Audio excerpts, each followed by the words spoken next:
Udah bareng gua Dono Pradana, ya pemilik acara Bondowani. Tengil banget, dia tuh tengil banget. Gua tuh paling kocak lihat lu yang merosot, ada anak-anak merosot terus lu naik terus lu melorotin celananya. itu scripted apa emang lu orangnya enggak usil? sih. Enggak, waktu itu kan ada itu di Tugu Pahlawan ya. Tugu Pahlawan. Di Tugu Pahlawan. Emang di tempat itu emang ada beberapa pengunjung yang foto-foto lah, cuma nongkrong doang. Terus ada anak kecil mungkin ya kayak warga sekitar gitu loh. Jadi kalau sore itu emang ada anak main bola di sekitar trotoar gitu. Terus ada anak-anak kecil itu. Terus ya apa ya, improve aja pas mereka pelorotan gitu, ikut. Abis itu si anak juga ini kan, awalnya dia takut gitu. Terus lama-lama nggak apa-apa gitu. Terus makin lama dia makin godain gitu loh mas. Akhirnya ya udah pelorotin. Lu tuh sebelum menjadi stand up comedian orangnya kayak apa sih? Emang orangnya usil ya? Lu tuh orang-orang yang berenang sama SMP, berenang sama cowok banyak, lu telanjang lompat ke kolam gitu ya? Lu kayaknya orang yang gitu ya? Bener ya? Tuh kan? Iya. Iya salah satu. Iya sih. Kok tahu ya? Kalau aku sih orangnya tuh iya emang usil sih, usil banget sih. Usilnya tuh sampai kayak gini. Ini nongkrong nih di base camp di rumah temen gitu kan. Terus bagi kami ya waktu itu pertemanannya itu kalau misalkan nongkrong nggak bisa jam 7 malam, jam 8 malam. Pasti ketemuannya itu setelah entah habis pacaran main ke base camp itu, entah habis kerja main di base camp itu, terus habis itu nongkrong-nongkrong kalau ada yang tidur. Nah, itu pasti dikerjain. Entah itu kan kayak ada sapu lidi dibakar sampai jadi areng. Terus ditaruh di mana tuh? Ada pasta gigi, ditempelin gitu. Nah, itu kan berdiri kan. Dibakar tuh. Nah, makin lama pendek-pendek kebakar kayak gitu terus bangun. Cuk. Tidur lagi kayak gitu. Udah makin lama kayak gitu, itu dendam-dendaman. Kayak gitu. Awas ya Dono ntar kalau tidur gitu. Gantian pernah tuh tidur. Jadi pas tidur tuh kan emang tempatnya lumayan gerah gitu loh, buka baju. Taruh di pentil. Ya taruh di pentil, serius taruh pentil anjing. Bangun tidur pas kena panas tuh kesel banget anjing, bangsat. Tapi ya nggak saya berantem karena emang kayak pertemanan ala Jackass gitu loh. Iya, saling ngerjain gitu. Berapa orang? 5 lah. Yang jadi komedian?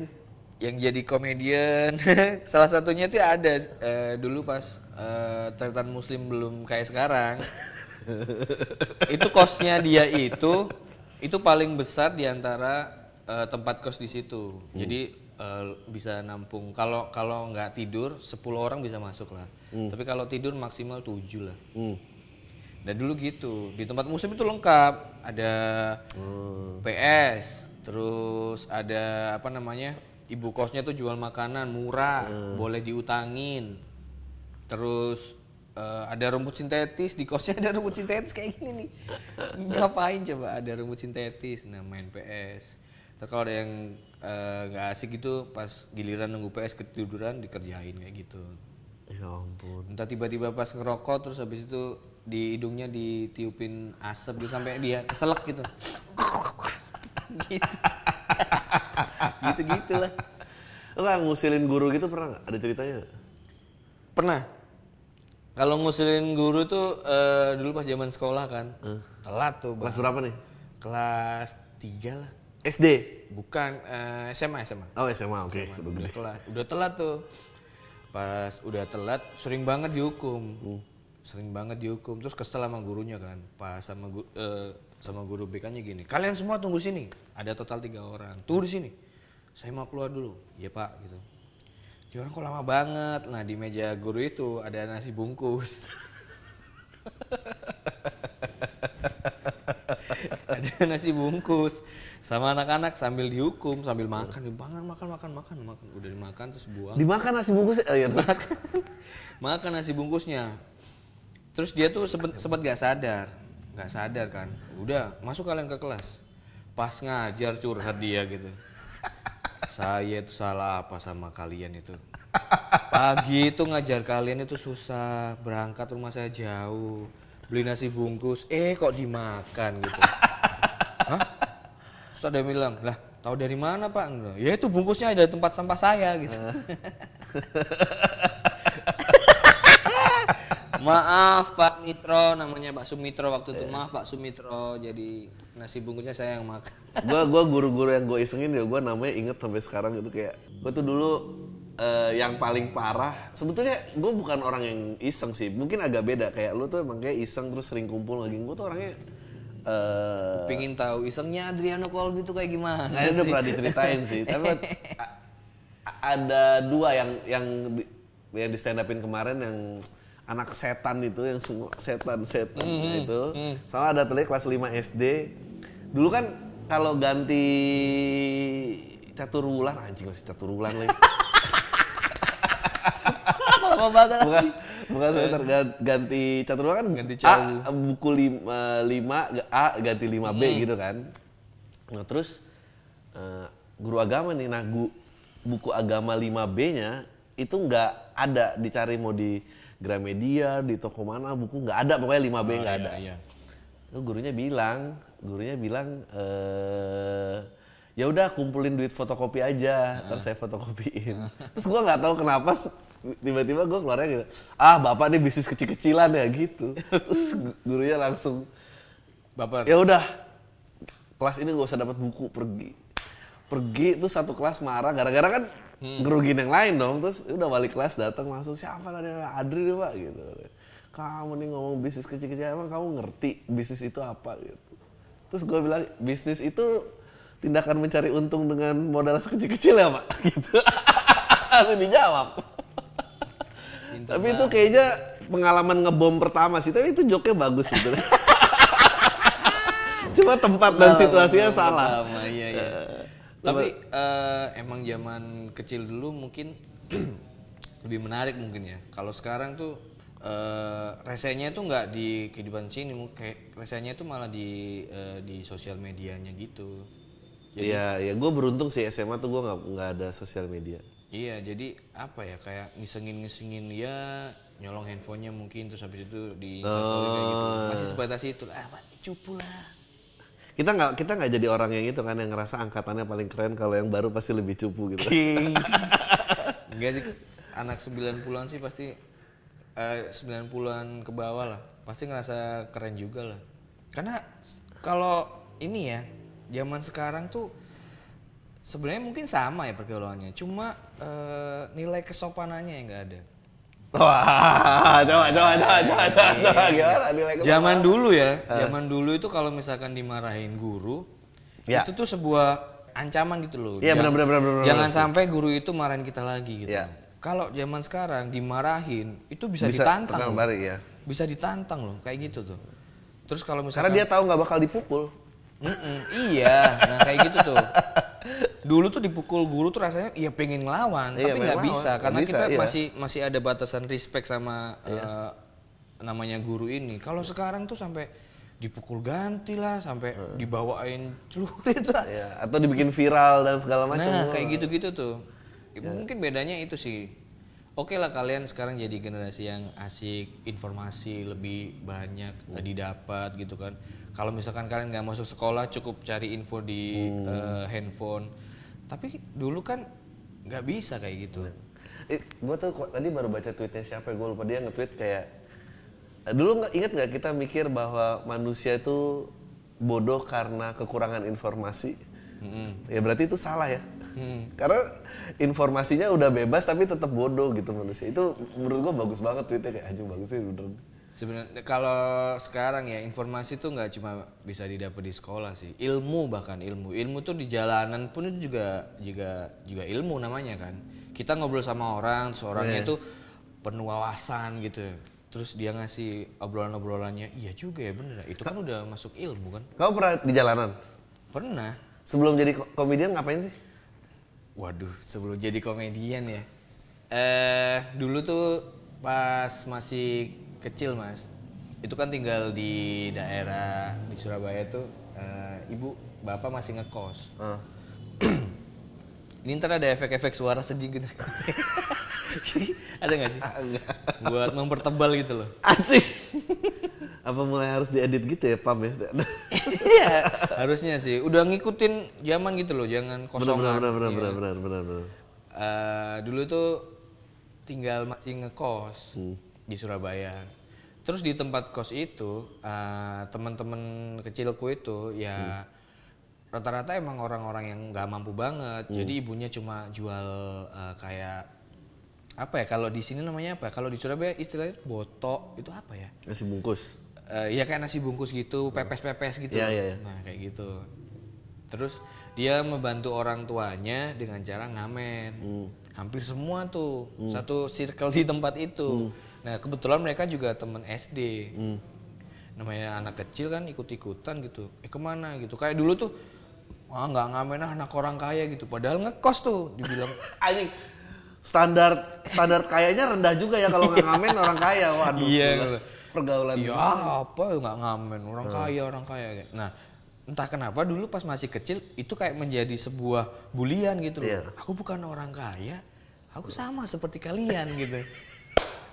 Ngikut tuh ngamen, kecek gitu, terus dapat duit dulu tuh cuma kan dikasih 100, terus dapatnya tuh 3.000. Banyak juga nih 3.000 ya. Itu udah mewah banget itu mas. Orang dulu zaman SD aku sekolah tuh Lahiran berapa sih Don? 89. Oke. SD itu 500 itu apa? Sehari itu 500 rupiah. Itu dapat 3.000. Udah anjir udah sultan banget nih. Udah songong nih jalan ke kampung tuh. Wah, mana Pak? Mana tuh? Sini Pak, ciloknya Pak. Sini Pak. Wah, gitu. Nggak mau beli satu plastik Pak. Wah, anjay. Terus ngamen terus nggak tahu kalau ternyata itu jadi masalah buat keluarga. Karena malu. Terus ibu tahu itu dari tetangga, biasa tetangga. Semakin miskin kan semakin sering ngomongin orang kan. Iya kan? Biasa kan, semakin miskin pasti semakin sering ngomongin itu orang. kenapa orang kaya temboknya tinggi-tinggi sih? Iya. Biar nggak ada yang ngomongin. Iya, terus abis itu tapi orang kaya nggak ngomongin disadap tapi. beda cara sih. Terus ibuku tahu, Dono nggak ngamen kok. Beneran. Kemarin saya lihat Dono kayak gitu. Plastik. Terus pas pulang sekolah ditanyain, uang saku mana? Ini Bu, loh kok masih ada? Iya pakai uang simpenan. Uang dapat dari mana? Dari ngamen gitu. Kamu itu ngapain sih ngamen kayak gitu? Gak usah ngamen, malu-maluin gitu. Bapak itu udah kerja nyari duit buat kamu, buat kita semua. Kok ngapain ngamen gitu? Ikut ini anak-anak gitu. Anak-anak ngamen karena mereka nggak mampu, pengen bantu orang tuanya. Lah kamu ini mampu gitu, nggak usah bikin malu ibu gitu. Pas dikasih tahu kayak gitu, bukan malah berhenti ngamen, malah ngamennya makin jauh tempatnya. Jadi iya di lampu merah jauh gitu. Jadi harus jalan dulu atau naik pick up gitu, nebeng pick up terus ngamen di situ. Ya namanya anak kecil gimana coba? Menurut kamu ini sebelum masuk ke bodohan ini, menurut kamu kenapa teman-teman kamu tuh nggak berani ngambil jalur hidup kamu? Emang dulu aspirasi orang atau cita-cita yang ideal tuh orang hidupnya gimana sih kalau di Surabaya? Maksudnya kayak, maksudnya lulus kuliah jadi PNS, kawin, beres apa gimana? Kalau di Surabaya itu mungkin beda sama kayak di Jakarta ya. Kalau di Surabaya itu kalau yang stratanya cuma sekolah sampai SMA, paling enggak itu ya kerja di pabrik. Karena di pabrik Surabaya itu benar-benar sejahtera banget. Gaji UMR, habis itu ada tunjangan-tunjangan lain. Habis itu kalau misalkan UMR berapa ya Surabaya? 3. Kalau sekarang udah 4.200.000-an. Kalau dulu kan zamanku aku lulus kuliah 2007 itu kan masih 1.500.000 berapa gitu loh. Nah dulu kayak gitu mas. Kalau kalau udah 1 tahun lebih biasanya dapat jadi pegawai tetap kayak gitu. Yang kuliah paling nggak mimpinya itu ya kerja kantoran, kerja di bank kayak gitu-gitu. Nggak ada tuh kepikiran buat masuk di entertain, jadi penyiar atau bikin konten dan lain belum ada kepikiran tuh kayak gitu. Kalau teman-temanku pas ngeliat aku sekarang kayak gini, kebanyakan mereka udah ya minder sendiri karena mungkin udah ada di apa namanya, udah ada lihat Dono di mana-mana nih ngejob di event ini ada Dono, terus ada temen-temennya, Arik lucu, oh itu lo temenku, oh iya tahu kayak gitu. Padahal udah ngerasa sukses lo? Belum lah mas. Orang kan taunya cuma oh Dono bikin konten, oh viewersnya banyak, oh Dono gila jutaan. Di balik itu semua kan saya masih punya utang, ya kan. Terakhir juga masih ngutang sama Mas Adri, Cuk. Ngutang Mas Adri, Cuk, aku Cuk. Belum sukses. Orang sukses tuh nggak punya utang. Dia yang ngutangin, dia nih yang sukses. Bangsa. Terus udah lewat itu akhirnya kecetus ide Bondowan itu awalnya gak? Menurut gua luar biasa sih. Menurut gua ya apalagi episode pertama ya itu dan isu rasisme si Surabaya. Nggak itu susah nggak sih syutingnya 3 hari ya waktu itu? Bondowani itu sebenarnya syutingnya itu 2 hari 2 malam. Jadi kalau teman-teman ngiranya cuma semalam doang, enggak, itu 2 hari itu. 2 hari risetnya itu hampir seminggu. Hampir seminggu riset. Karena emang butuh riset ya, kita nggak bisa langsung tiba-tiba ke sana gitu. Karena sana itu emang tempat-tempat apa ya, tempat yang serem itu tempatnya. Zona merah istilahnya. Kalau di tempat-tempat bahaya tuh, itu zona merah. Nggak semua orang nggak semua orang bisa ke situ. Kalau kita nggak pernah punya sifat yang nakal ya istilahnya, kita nggak pernah sifat nakal atau kita bukan orang yang seperti mereka, datang ke tempat itu udah ngerasa nggak nyaman. Iyalah. Udah ngerasa nggak nyaman kayak gini-gini, ntar ada preman atau enggak, udah nggak nyaman. Menurut kamu tempat itu sama taraf kemiskinannya di bawah kamu kecil apa? Taraf kemiskinannya, kayaknya sih tempatnya enggak sih, karena tempatnya biasa aja sih. Pengunjungnya juga orang-orang yang udah kerja, tapi ya juga ada nggak semua orang yang situ emang niat mau main, make. Kadang itu cuma iseng jalan-jalan doang. Karena di sana itu ada tempat buat judinya. Nah, pas riset seminggu dikasih tahu sama ada lah orang sana penjaganya gitu. Istilah preman sana bilang, kalau mau bikin video di sini nggak apa-apa, nggak masalah. Tapi jangan yang arah sana ya. Kenapa mas? Itu tempat orang judi, itu jangan bahaya itu. Oh oke kayak gitu. Akhirnya bikin 2 hari, udah selesai, serahin dong ke MLI. Gimana nih MLI videonya? Edit. Anjing bagus banget, wih gila lucu banget gitu. Terus si Mas Patrick brengsek tuh bilang, kayaknya ada yang kurang deh Don. Apa mas? Kayaknya kamu harus masuk ke dalam tempat prostitusi itu. Mas gimana mas? Ya masuk di dalam tendanya. Anjing. Cuk Patrick bangsat. Gimana mas caranya? Ya nggak tahu, coba aja gitu. Nanti tak support kamera. Nggak butuh support kamera mas. Rompi anti peluru biar nggak ditusuk nih. Akhirnya ya udah diakalin, terus ya udah pakai orang itu. Mau nggak masuk ini? Tak kasih uang, terus habis itu ini uang buat kamu, terus ini uang buat mainnya. Mau main apa nggak terserah. Pokoknya pokoknya masuk aja lah gitu. Terus dia mau, ya udah gitu. Ketemu sampai PSK-nya mau diwawancara tuh berapa PSK yang di-approach? Itu sekitar 3 jam baru dapat. Nge-approach berapa orang? Wah banyak banget mas. Mulai dari itu kan makin lama, mulai dari start awal itu kan tempatnya kayak rel kereta deket jalan. Kalau yang deket jalan-jalan itu yang ya biasa-biasa, yang ibu-ibu kayak gitu, yang harganya masih 50 sampai 80 ribu. Yang nyampe ke tengah ada lagi tuh, itu yang paling agak mahal dikit, 100-150 gitu. Yang 100-150 itu udah banyak orang, jadi nggak mungkin kita mau ngobrol gitu. Iya nggak mungkin. Yang pinggir-pinggir tuh akhirnya mau. Yang pertama itu ngobrol, Bu, manggilnya nggak Bu sih, Mbak, berapa Mbak kayak gitu. Oh ini 80 mas, 80 gitu.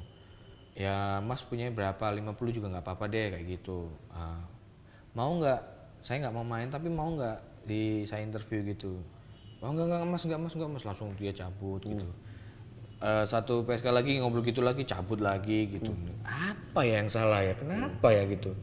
oh cara ngomongnya nih yang salah. Jadi akhirnya cara ngomongnya dirubah. Tanya-tanya dulu kayak orang main gitu. Dan mereka itu gila wangi banget baunya. Baunya tuh wangi banget.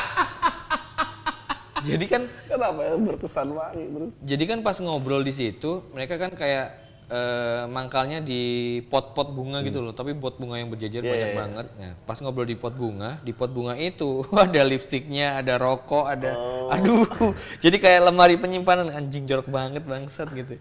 Jadi pas ngobrol sama aku tuh sempet-sempetnya pakai bedak gitu, kan pakai poni gini kan, mereka ponian gini rata-rata, pokoknya nggak nunjukin muka gitu. Tapi pas mukanya poninya diginiin gitu, anjing mukanya kayak gitu. ternyata kayak gitu mukanya. Terus ngobrol kayak gitu. Jadi aduh miris banget deh. Baunya tuh bau wangi campur bau pesing. Bau pesing itu karena tempat yang mereka mangkal itu ya ada orang-orang yang tipis di situ juga gitu loh. Jadi selama ngobrol tuh nggak konsen. Aduh gimana ya? Dia ngobrol-ngobrol dulu, Mbak. Berapa, Mbak? 80 aja Mas buat pelaris gitu. Oh, 80. Emang gitu mainnya gimana Mbak? Ya mainnya nanti di tenda terus. Pakai kondom nggak? Nggak pakai, nggak apa-apa gitu. Ya udah ayo Mas gitu. Bentar Mbak tanya-tanya dulu gitu. Udah tanya-tanya terus saya bilang gini, Mbak, gini deh. Mau nggak sampai tak kasih sekitar 300.000? Tapi nggak ngapa-ngapain lah. Terus ngapain Mas? Sampai ngasih aku segitu. Ya ngobrol-ngobrol aja. Jadi gini Mbak, saya tuh kan mahasiswa tingkat akhir. Mau bikin skripsi masalah bahas ini prostitusi di Surabaya. Mbak mau nggak nolong saya? Soalnya kalau saya nggak bisa, saya nggak lulus nih kayak gitu. Ya wes mau. Tapi mukanya gimana? Nanti tak pakein helm. Hah? Helm? Kok pakai helm Mas? Nggak apa-apa gitu. Ya udah akhirnya bawa ke tempat yang agak jauh dari situ. Mau deh akhirnya orangnya. Nah, tapi dia tuh kan ketawa kan di balik helm itu kan. Ketawa Nah, dia. itu pakai briefing saya akan ngejok apa ini. Enggak. Apa langsung aja wah luar Enggak. biasa lu keren banget lu. Tunjukin ini Mbak, pertanyaannya paling kayak gini doang. Kayak Mbak berapa lama, terus berapa kayak gini prostitusinya tuh kayak gimana. Udah gitu aja Mbak gitu. 5 pertanyaan. Terus lainnya ya udah improve gitu. Terus dia ketawa gitu. Terus pas lepas helm gitu, Masnya ngelucu terus deh kayak gitu. Masnya ngelucu terus deh. Wih saya Mas tak keloni ya kayak gitu.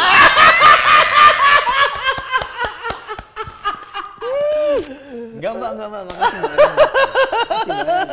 Udah cabut, aduh anjing. Bangsat lah. Tapi seru banget sih bikin. Seru banget. Seru-seru deg-degan gitu. Lo kalau sekarang gitu ngelihat fenomena coki muslim tuh karena apa? Kenapa boom? Karena kayaknya pasti ada orang-orang yang punya selera humor lebih dari sebelumnya. Ya maksudnya dari TV gitu lah katakanlah. Dari TV, dari komedi yang aman-aman gitu. Karena emang faktanya banyak orang di luar sana yang kalau lagi nongkrong itu emang sering banget bercandain agama, bercandain ras kayak gitu, bercandain keyakinan atau perbedaan itu sering banget gitu. Bahkan sampai ngolok-ngolokin orang tua kayak gitu. Itu pasti ada. Apalagi mungkin sama coki muslim kayak ngerasa diwakilkan. Iya juga nih. Kita satu ini nih, satu frekuensi nih. Akhirnya boom meledak kayak gitu. Iya, emang coki tuh menurut gua memang berani banget sih. Maksudnya nyalinya tuh kayak mengakui terbuka agnostik aja tuh menurut gua itu luar biasa sih. Agnostik terus joget-joget. Itu videonya lucu banget ya, sampai jadi memes aja lucu banget. Gua aja nggak berani, gua nggak kebayang gitu kalau terus orang tua gua tahu kalau misalnya apa gitu gimana coba mau ngomong apa? Nggak tahu sih. Dan fenomena coki muslim ini kalau menurutku sih mengangkat banget ya. Bener. Mengangkat banget di dunia perkomedian ya. Bukan cuma di stand up tapi di segi komedi apapun, entah itu sketsa. Iya, level komedinya jadi banyak pilihannya lagi kan. Banyak pilihannya lagi. Kalau misalkan pengen lihat lucu-lucuan yang biasa ya ada sendiri. Kalau pengen lihat lucu-lucuan yang ekstrim ada sendiri. Kayak aku sendiri tuh suka banget lihat videonya si Maeli yang orang jadi preman tuh. Dia punya karakter jadi preman tuh. Dia kalau bikin video sketsa itu sampai ekstrim banget. Jadi kalau jatuh ya jatuh beneran. Nah kayak gitu-gitu. Itu kan akhirnya udah banyak pilihan. Terus kalau misalkan pingin video-video yang lucu banget sampai ada jadi banyak orang kayak si Mak Betty itu kan kita bisa milih. Terus kalau suka sama Coki Muslim tuh, nah itu tuh. Kamu kalau kamu orangnya ngelihat semua orang yang tersinggung kayak gini-gini tuh kamu lebih takut apa lebih mau nyerang balik? Apa punya batasan berkomedi tuh mesti ada batasan? Kalau pengen nyerang balik sih ada banget keinginan buat nyerang balik. Hate-nya mereka tuh kayak gimana? Kalau bisa diserang, pengen banget nyerang balik. Kalau yang argumennya bodoh gitu, wah pengen banget mas. Tapi kan karena apa ya? Kalau menurutku aku kalau nyerang kayak gini, nah ini kan aku mewakili ML ini misal. Yang diserang nanti bukan ininya, bukan personal, jadi akunya semua kayak gitu tuh. Oh bijak juga. Sama kayak gini nih, sama halnya kayak gini. Supporter bola lah, Ya. supporter bola lah. Katakanlah bonek ya, bonek bikin rusuh, jebret, udah bikin rusuh dan lain-lain. Tapi kan tagline beritanya bonek bikin rusuh. Akhirnya yang kena kan semuanya. Semuanya, jadi nggak nganggep orang yang rusuh dan kebetulan pakai baju bonek. Orang nggak mungkinnya nggak gitu. Makanya dulu kenapa komunitas stand up Surabaya itu kan mereka komunitas stand up Indonesia se-Indonesia itu kan rame-rame bikin kostum tuh, kostum ala mereka, logo komunitasnya. Surabaya nggak mau bikin karena takutnya nanti kalau ada anak yang pakai kaos itu dan kebetulan dia berbuat jahat. Kan orang taunya, wah anak stand up, anak komik nih kayak gitu-gitu. Makanya kalau mau berbuat jahat itu ya jadi diri kalian sendiri, jangan pakai seragam atau apa gitu. Yang kena nanti imbasnya adalah itu seragam yang dipakai itu. Sekarang kedepannya ide buat komedi Sunday apa aja sama kamu pengennya mau ada show spesial atau apa gitu? Pinginnya sih kalau misalkan Komedi Sunday ya orang-orang di Surabaya atau mungkin Jawa Timur kalau misalkan pengen lihat acara-acara ya nggak perlu nunggu ada komedian-komedian dari luar kota main ke tempat kalian gitu loh. Ada, kita punya wadah sendiri kayak gitu. Dan sebenarnya komedian-komedian dari non Jakarta atau luar kota itu juga mumpuni banget. Cuma ya emang nggak ke-expose saja. Nah nanti di Komedi Sunday itu pasti akan kita tunjukin nih. Pokoknya Komedi Sunday itu juga bukan tempat semua komik-komik sih. Kita menjualnya pasti ya komik-komik yang kita pilih, yang kita ngerasa ini lucu banget nih anak gitu. Orang harus tahu nih lucunya gitu. Terus kalau buat Pondowani ya pengennya ya bisa keluar kota. Oh, ngangkat isu tempat lain. Karena kalau ke Surabaya juga takutnya nanti ada istilah jago kandang nih. Sebenarnya kalau aku sih nggak peduli, bodo amat. Kamu kemarin seberapa jauh baca tentang yang yang menobatkan diri sebagai Raja Majapahit? Oh, yang itu yang udah ditangkap polisi orangnya. Iya sih. Betul. Karena itu kan Pondowani kan kayak apa ya? Investigasi ala Vice gitu kan. Nah, kebetulan si Vice belum bahas nih. Panas nih kepingin, kalau bisa kepingin ngeduluin Vice nih gitu. Jadi kalau Vice keduluan kan nanti kalau pas bahas, ikut-ikut Pondowani ya. Gue tuh selalu mendukung lo, maksudnya paling ngebosenin sih semua orang kalau jadi Jakarta tuh paling ngebosenin sih. Iya. Makanya kenapa Pondowani tiba-tiba boom gitu. Apalagi di Surabaya gila. Nggak tahu responnya luar biasa banget. Dan aku tuh orang yang ngeremehin YouTube. Karena aku ngerasa, siapa sih penonton YouTube? Ternyata sekarang kalau lagi di mana orang tahu nih. Udah bukan Mas Dono stand up komedian, Mas Dono Pondowani kayak gitu tuh. Ternyata efeknya kayak gitu kan. Anjing ngeremehin banget tuh ternyata. Oh, kayak gitu. Makanya sekarang pengen banget bikin yang lebih serius lagi, yang lebih dalam lagi. Jadi biar ada warna lah, apalagi di MLI ya, biar nggak kalau misalkan suka sama Coki Muslim ya nggak apa-apa, kalau misalkan suka sama Pondowani ya nggak apa-apa, Asal jangan ngatain talent-talent atau program konten-konten lain tuh jelek kayak gitu loh. Tapi itu mah susah, mau gimana juga biarin aja sih. Menurut gua ya memang maraton ya, jadi emang harus ngebakar orang-orang ntar lama-lama karena memang dididiknya untuk penggemarnya bereaksi seperti itu sih. Kalau lu mau ngelakuin sesuatu yang ekstrim, memang akhirnya kesopanan tuh jadi lu mau minta kesopanan di dalam sebuah hal yang ekstrim gimana ceritanya? Aduh, DM-ku tuh cak-cok semua bangsa. Iya, Kapan ini cok kamu? Iya. Kenapa so akrab semua sih? Kayak gitu kenapa sih gitu. Pengennya sih itu sih, Mas. Tapi untuk sementara pengen ngabisin dulu lah Surabaya. Gitu. Iya. Ngabisin dulu Surabaya, kalau udah sampai udah kering barulah pengen luar kota. Kalau luar kota udah pengennya ya sampai ke luar negeri gitu lah. Ntar ini Dono baru masuk ntar tersiksa akan fame gitu. Iya. aduh. Ya wes, thank you banget. Terima kasih Mas Don. Siap. Thank you Mas Hati. Akhirnya main ke PAM. Luar biasa.